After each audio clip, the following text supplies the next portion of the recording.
Hello, today we will be discussing Heidi Roizen, a woman that knows a lot about networking and influence. For starters, we're going to analyze every stage of her career, talk about the strengths of her network at all stages of her life, and then uncover new insights into her secrets of success. After that, we're going to explore her power, influence, and networking success using various reference materials. Heidi was born in 1958, grew up in California, and received a degree in creative writing at Stanford when she was 21. She worked for a couple of years at Tandem, getting the job by networking her way to the woman in charge of the hiring process. Soon she went back to Stanford to get her MBA. Here she is briefly describing what came next. After business school, I started this company, Teamaker, with my brother, and that was 14 years of my life. This is interesting. Her company had very little money, yet during this time she developed relationships with the press at almost no cost. She encouraged reviews of the product by the media. However, she didn't just develop these relationships to get the media attention. She really got to know people. She did this by volunteering her time, but also inviting people to her house for intimate parties, not because she was trying to gain power and influence, but because she found these people interesting. She also joined the Software Publishers Association and got to know the software CEOs before the tech industry was big. Here's a quote from Heidi. The thing about a trade association is, they're a lot of work and you don't get paid to do them.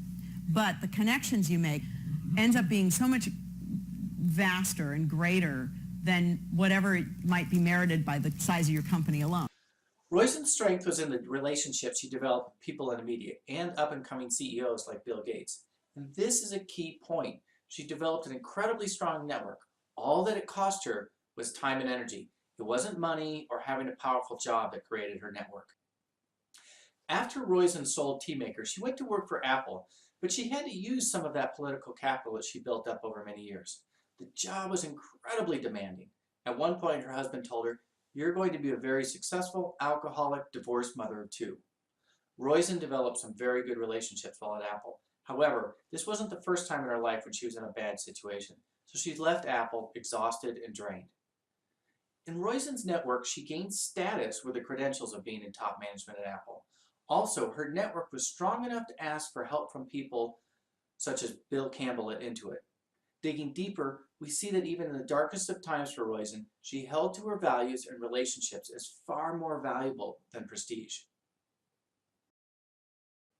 After Apple, Roizen became a mentor capitalist, or a startup coach.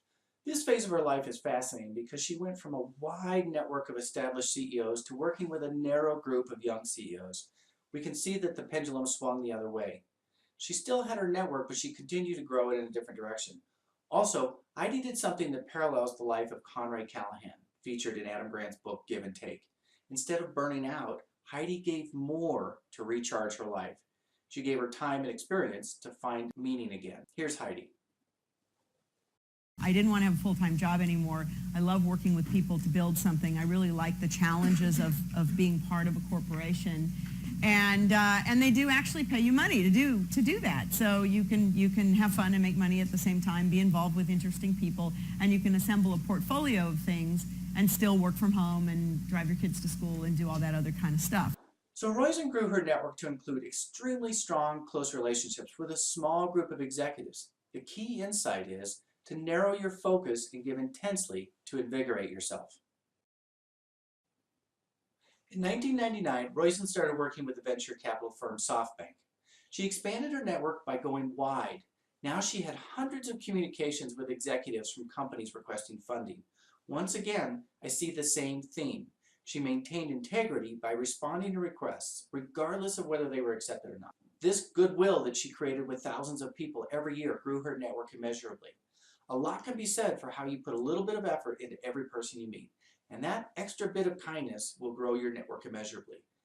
Here is another clip from Heidi. People know if they ask me to do something, I'm either going to do it or I'm going to tell them I'm not going to do it.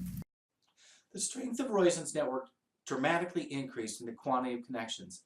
Yet she responded in a personal way to every correspondence. So the key insight is value every person in every relationship. See every interaction as a long-term relationship, not a one-time win or lose contest. Now I would like to look at Heidi's life from several different perspectives. The first perspective comes from Adam's work on Give and Take. Heidi is clearly a giver at the top of the success ladder. From the Apple position, we can see that she is not a pushover. She has limits and can ask for help. She doesn't give up all her time for others to the detriment of her own interests, as seen by her interactions as a VC. Like Adam Rifkin, she has a 5-minute favor mentality. She minimizes her time investment, yet provides assistance in ways that can have a big impact on those around her. With relatively little effort, she builds power, influence, and her network. I did Adam Grant's Give and Take website assessment for myself and Heidi Roizen. I was guessing, of course.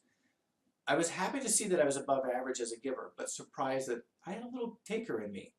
With Heidi, I was surprised that she wasn't all giver. Even Roizen is a matcher, per Adam Grant. Also, according to Grant, matchers gossip. If you get a chance to watch any of Roizen's videos online, she doesn't gossip.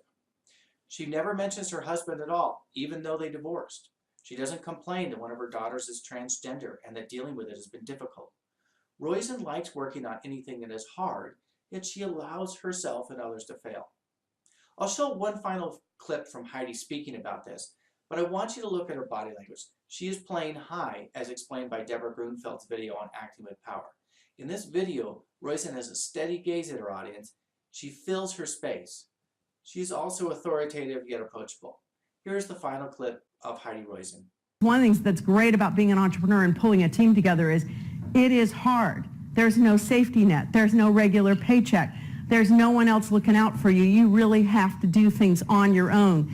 But I can tell you from my entire history of my career, there's nothing that's been as rewarding as being an entrepreneur and coming through the other side. Thank you for your time and attention.